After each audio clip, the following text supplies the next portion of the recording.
आज हम स्टार्ट करने जा रहे हैं फाइनेंशियल मैनेजमेंट को। फाइनेंशियल मैनेजमेंट को जब हम स्टार्ट कर रहे हैं तो उससे पहले आपको ये पता होना चाहिए कि फाइनेंस मैनेजमेंट होता क्या है।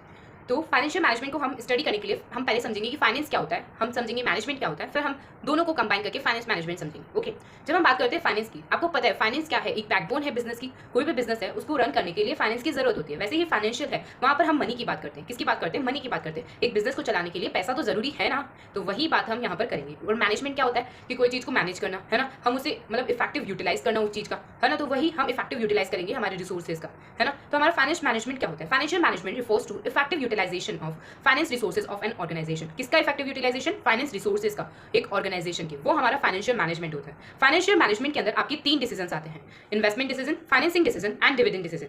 एक भी कहीं भी हम एक बिजनेस स्टार्ट करें, चाहे एक शॉप बना रहे हैं हमारी, तो हमें कोई बिजनेस स्टार्ट करना है तो हम ये पहले हमारे पास एक आइडिया आता है कि हमें ये बिजनेस स्टार्ट करना है, हमें एक किराने की दुकान खोलनी है। ठीक है, अब किराने की दुकान खोलनी है तो कोई प्लेस चाहिए कि जहाँ पर हम दुकान खोलेंगे, सामान चाहिएगा जो हम बेचेंगे। तो वो सब क्या है हमारा, हमें भाई इतने रुपए लगेंगे इस दुकान के, ये सामान के इतने रुपए लगेंगे, ये क्या है हमारा इन्वेस्टमेंट डिसीजन, है ना, कि हमारा कहाँ पर हम पैसा लगेगा हमारा, है ना, कितना पैसा हमारा लगेगा, वो हम बात करते हैं। फाइनेंसिंग डिसीजन होता है फिर दूसरा डिसीजन, जहां पर आप ये बात करेंगे कि हम पैसा कहाँ से लेके आए। मेरे पास इतना पैसा है, मैं अपने दोस्त से इतना लेके आ सकता हूँ, मैं कोई लोन इतना ले सकता हूँ, ये सब क्या हो गया आपका फाइनेंसिंग डिसीजन की बात होगी। फिर आप कि कितना मुझे रिटेन रखना है, कितना मुझे डिस्ट्रीब्यूट करना है, ये क्या हो गया आपका डिविडेंड डिसीजन। तो यहाँ पर हमने तीनों डिसीजन की बात करी: investment decision, financing decision and dividend decision. Investment decision होते हैं वो लॉन्ग टर्म और शॉर्ट टर्म दोनों तरह के होते हैं। लॉन्ग टर्म मतलब हमारा फिक्स एसेट, मतलब हमारी शॉप की, हमारी ये शॉप होगी।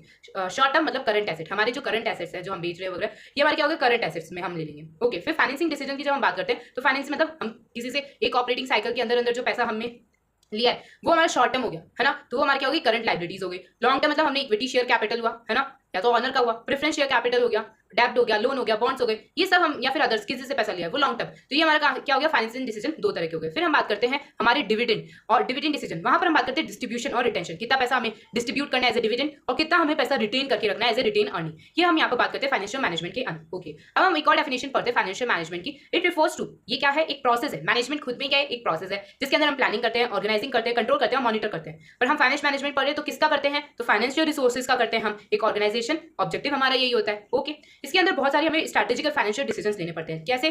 कोई भी स्ट्रैटेजीज बनानी पड़ती है, ऐसे डिसीजंस लेने पड़ते हैं जिससे हमारा मैक्सिमाइज हो सके प्रॉफिट, हमारी लिक्विडिटी इंश्योर हो सके, ऑप्टिमम यूज कर सके हमारे फंड्स का। ये हम बात करते हैं फाइनेंशियल मैनेजमेंट के अंदर। तो हमने इन शॉर्ट हमने बोला कि जो फाइनेंशियल मैनेजमेंट है उसमें हम इफेक्टिव यूटिलाइजेशन करेंगे हमारे फाइनेंस रिसोर्सेज का। ठीक है, इसमें 3 तरह के डिसीजंस आते हैं और ये एक प्रोसेस है जिसमें ये सब कुछ होता है। किस लिए करते हैं? हम हमारे फाइनेंस रिसोर्सेज को अच्छे से एलोकेट कर सके, अच्छे से यूज कर सके, जिससे हमें ज्यादा से ज्यादा प्रॉफिट हो सके, इंश्योर कर सके लिक्विडिटी को और ऑप्टिमम यूज कर सके हमारे फंड्स का। अब हम बात करते हैं कि फाइनेंस मैनेजमेंट का ऑब्जेक्टिव क्या है, ये बात करते हैं। तो फाइनेंस मैनेजमेंट का जब आप ऑब्जेक्टिव पढ़ रहे हैं तो आपको ये पता होना चाहिए कि देखिए इसमें हम हमारे प्रॉफिट को तो बढ़ाना चाहते ही हैं कि हमारा प्रॉफिट बढ़े, ये हम चाहते हैं। जब फाइनेंशियल मैनेजमेंट हम ऑब्जेक्टिव देख रहे हैं, वेल्थ को मैक्सिमाइजेशन करना चाहते हैं, इफेक्टिव कैपिटल यूटिलाइजेशन, जो भी हमारे पास कैपिटल है उसका एफिशिएंट यूटिलाइजेशन हो, ये भी हम चाहते हैं। लिक्विडिटी मैनेजमेंट, कि हमारे पास जो पैसा है हम किसी से ले रहे हैं, किसी को दे रहे हैं, तो हमारे पास पैसा होना चाहिए, लिक्विडिटी रहनी चाहिए, है ना, उसकी बात करें। रिस्क मैनेजमेंट, हमें हमारे रिस्क को मेंटेन करके चलना चाहिए। ये सब कुछ यहाँ पर फाइनेंस मैनेजमेंट का पढ़ने का ऑब्जेक्टिव ही यही है कि आप ये सब चीजें आप सीखने को आपको बहुत मिलती है। ठीक है, फाइनेंस मैनेजमेंट है, आपको ये बता दिया जाए आपके सिलेबस में प्रॉफिट मैक्सिमाइजेशन और वेल्थ मैक्सिमाइजेशन के बारे में है, तो उसका हम डिटेल में पढ़ते हैं। तो फाइनेंस मैनेजमेंट का प्रॉफिट मैक्सिमाइजेशन ऑब्जेक्टिव होता है, वेल्थ मैक्सिमाइजेशन भी ऑब्जेक्टिव होता है।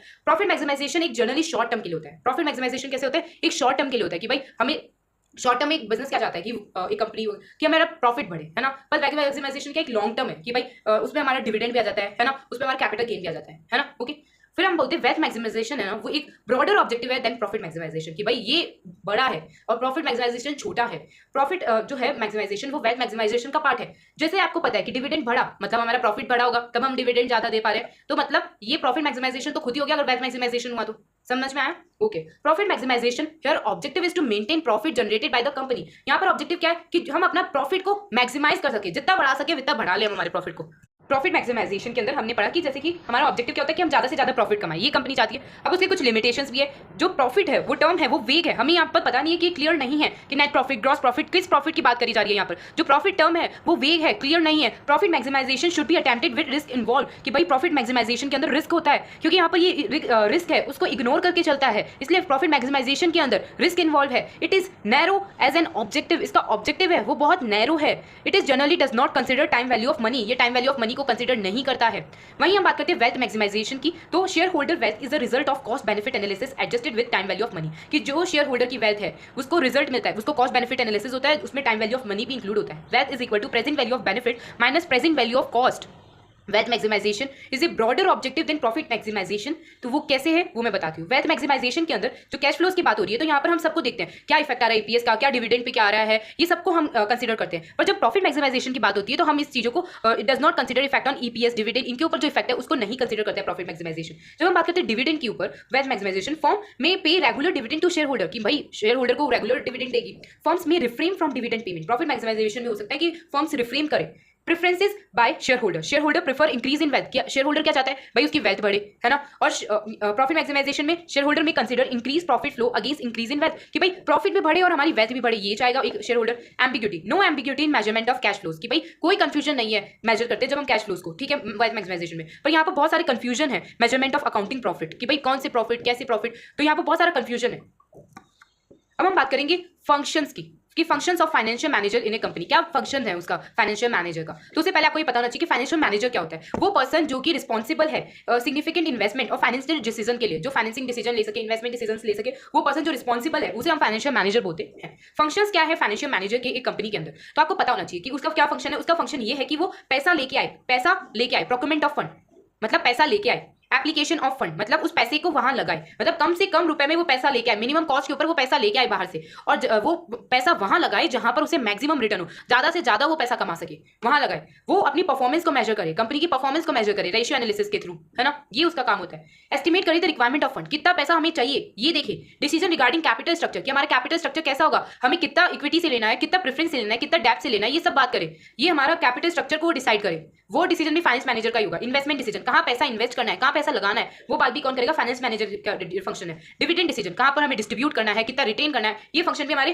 फाइनेंशियल मैनेजर का होता है। इवैल्यूएट फाइनेंशियल परफॉर्मेंस, हमारी परफॉर्मेंस को इवैल्यूएट करे। फाइनेंशियल नेगोशिएशन है, वो कौन करता है, फाइनेंस मैनेजर का फंक्शन है। कैश मैनेजमेंट, कैश को मैनेज कर सके, ठीक है, कब पैसा कितना हमारा है हमारे पास में, कैश इनफ्लोज आउटफ्लोज वगैरह सबको देख के कैश मैनेजमेंट को कर सके, वो सब कुछ किसका फंक्शन है, फाइनेंस मैनेजर का। Changing role of finance manager, कि क्या रोल चेंज हुआ। आपको पता है कि जैसे जैसे हमारी ग्लोबलाइजेशन हुआ, टेक्नोलॉजी बढ़ी, और बिजनेस के अंदर जैसे डायनामिक इन्वायरमेंट है, तो डायनामिक चेंजेस आते रहते हैं बिजनेस के अंदर, तो डायनामिक बिजनेस इन्वायरमेंट के थ्रू चेंजेस होते रहते हैं। तो ट्रेडिशनली जो पहले के टाइम पे फाइनेंस मैनेजर फोकस करते थे बुक कीपिंग के ऊपर, फाइनेंशियल रिपोर्टिंग के ऊपर और कॉस्ट कंट्रोल के ऊपर, इन पे फोकस करते थे।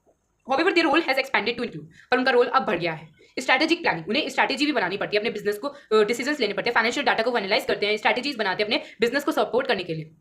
Risk management, identify and mitigate financial risk including market fluctuation, credit risk, cyber security threats. Identify करते हैं वो क्या रिस्क है, उनको हटाने की कोशिश करते हैं। ये रिस्क मैनेजमेंट का काम भी किनका है, फाइनेंशियल मैनेजर का है। टेक्नोलॉजी इंटीग्रेशन, जो नए सॉफ्टवेयर है उनको AI और डाटा एनालिटिक्स है फॉर फोरकास्टिंग एंड ऑटोमेशन, उनको भी वो फोरकास्ट करते हैं। Sustainability and environment social governance consideration भी होता है, assuring that financial decision alive with sustainability goals, की सस्टेनेबिलिटी गोल से हमारे मिलते जुलते होने चाहिए। Global financial management, managing foreign exchange risk, international investment and global regulatory compliance, कि हम हमारी जो ग्लोबल रेगुलेटरी कंप्लायंस है, जो ग्लोबली जो रूल्स रेगुलेशंस वगैरह जो हो रही है उनको हम फुलफिल कर रहे हैं ना। स्टेक होल्डर कम्युनिकेशन, जो भी हमारे इन्वेस्टर्स होते हैं, रेगुलेटर्स होते हैं, इंटरनल टीम्स होती है, उनको एंश्योर करना, फाइनेंशियल ट्रांसपेरेंसी देना, कॉन्फिडेंस देना, ये सारा काम किसका होता है, फाइनेंशियल मैनेजर का। अब ये रोल भी हो गया है। पहले financial manager book keeping, financial reporting, cost control, इन पे फोकस करता था, पर आज स्ट्रैटेजिक प्लानिंग के अंदर, रिस्क मैनेजमेंट के अंदर, टेक्नोलॉजी इंटीग्रेशन के अंदर, sustainability and environmental social governance में, ग्लोबल फाइनेंशियल मैनेजमेंट में, स्टेक होल्डर कम्युनिकेशन में, इन सब में काम कर रहा है। Interference of financial management with other functional areas, कि कैसे वो अदर फंक्शनल एरिया के साथ में इंटरफेस करता है। तो फाइनेंस मैनेजमेंट है वो इंटरेक्ट करता है सारे बिजनेस फंक्शन से, जिससे उसका इफेक्टिवली वो रिसोर्सेज को एलोकेट कर सके, है ना, और एक फाइनेंशियल स्टेबिलिटी ला सके, है ना। तो वो बहुत सारे डिपार्टमेंट से इंटरेक्ट करता है, जैसे कि फाइनेंस और मार्केटिंग का रिश्ता बताते हैं। फाइनेंस एलोकेट बजट, कि भाई फाइनेंस है वो मार्केटिंग के लिए, कि भाई कितना वो एडवर्टाइज करेगा, कि क्या प्राइस रहेगी, कैसे इवैल्यूएट करेंगे रिटर्न ऑन इन्वेस्टमेंट, ऑन वो रिटर्न ऑन इन्वेस्टमेंट भी दिखेगा कि मार्केटिंग जो कैंपेन्स है उनसे हमें कितना रिटर्न मिल रहा है। ये सारे काम किसके होंगे, फाइनेंस एंड मार्केटिंग के अंदर, हमारे फाइनेंशियल मैनेजमेंट के अंदर कैसे इंटरेक्ट कर रहा है अदर फंक्शनल एरिया से। फाइनेंशियल एंड ऑपरेशन, तो हम बोलते हैं एंश्योर कॉस्ट कंट्रोल, कि भाई यहाँ पर ये देखा जाएगा ऑपरेशन में कि भाई हम कॉस्ट को बचा सके। Working capital management, working capital को मैनेज करके चल सके। End fund for production efficiency, की जो हमारे फंड्स है वो हम जो ऑपरेशन से रिलेटेड जो फंड्स है उनको प्रोडक्शन एफिशिएंसी, हम उसको एफिशिएंटली यूज कर सके। फाइनेंस एंड ह्यूमन रिसोर्सेज, तो मैनेजर की क्या पैरोल रहेगी, compensation, employee benefit, financial planning for workforce expansion, ये सब कुछ कौन करेगा, फाइनेंशियल मैनेजमेंट करता है। फाइनेंस और ह्यूमन रिसोर्सेज का ये एक रिश्ता है। फाइनेंस एंड प्रोडक्शन, तो ओवरसी कैपिटल इन्वेस्टमेंट, कि हमारा ओवरसी मतलब जो बाहर से कैपिटल इन्वेस्टमेंट है वो कैसा है, कॉस्ट एफिशिएंसी कैसी है, इन्वेंट्री, फाइनेंसिंग वगैरह सब कुछ देखा जाता है। Finance and research and development, तो funds research project, evaluate financial feasibility, की हमारा कि भाई क्या क्या रिसर्च के प्रोजेक्ट रहेंगे, हमारा क्या फंड लगेगा उसमें, इवैल्यूएट करेंगे कि हमें कैसे फाइनेंशियल फिजिबिलिटी आती है, मैनेज करेंगे इन्वेस्टमेंट रिस्क इन इनोवेशन, की कोई इन्वेस्टमेंट रिस्क है उसको भी मैनेज करके चलेंगे इनोवेशन के दौरान, रिसर्च एंड डेवलपमेंट के अंदर। तो ये हमारा जो आपका टॉपिक है वो कंप्लीट होता है।